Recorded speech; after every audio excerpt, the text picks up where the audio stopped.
Ayan mga boss, may bago tayong video. Paano natin malalaman na goods pa ang pulser ng ating stator coil? Ano ho? Yung mga stator coil na babad sa langis. Ano ho? Gamit itong digital multitester natin, alaman natin kung goods pa. Ano ho? Ito lang po ang gagawin natin dyan. Yung pong ating multitester, iset natin sa 2000 ohms, 2K. Yan po natin sa set. Ayan, nasa 2K ohms na po siya. Kaya titingnan natin kung ilang kilo ohms ang goods. Ano ho? Ang goods nito ay 250 hanggang 290 kilo ohms. Ano mga boss? Check ko natin. Ito lang gagawin natin dyan. Hugutin natin yung socket ng linya galing stator. Ano ho? Ayan, ito. Ito po yung SA, Yamaha SA.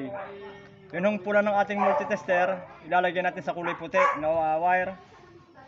Yan, sa puti ho. Yan. At yung isa, yung kulay itim po, ay sa kulay pula. Ayan, ang reading po. 281. Goods. Pagka hindi ho nag-reading yan, sira na ang pulser nating ng ating stator coil. Ano? Yan ay tumaas, umabot ng mga 500, sira na po yan. Ay pag yung goods pa ho yan, 280. Ayan, 281. Ano ho? Ayan.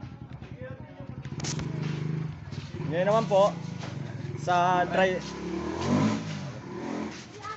po, the video tayo. Dinit tayo sa dry type. Dry type ho ang panito, stator. Ano ho? Paano natin malalaman na goods pang stator nito? Yan ito.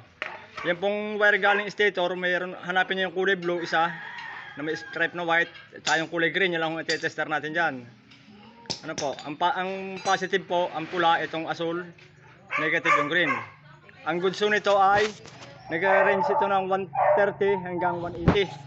Mas mababa ang kilo ohms ito. Yun yung ating, ang ating multitester nasa, yan, 2,000 pa rin, 2,000 ang set niyan. O, ikaw nga dito, kuya, dito. Toy, kaya ko nga ng sakit ng CDI, sasante. Sakit. Ayan mga boss, oh. Yan, sobrang ako para Ayan, 132 ang reading. Kaya goods pa ho ito, maandar po ito. Kaya pagka ang reading niya ay bumaba na sa 132 at sobrang taas naman umabot ng 200, hindi ho goods yun. Sira po ang pulser ng ating motor. Ayan. Sana nakatulong yung ating video ngayon sa mga nagdi-DIY.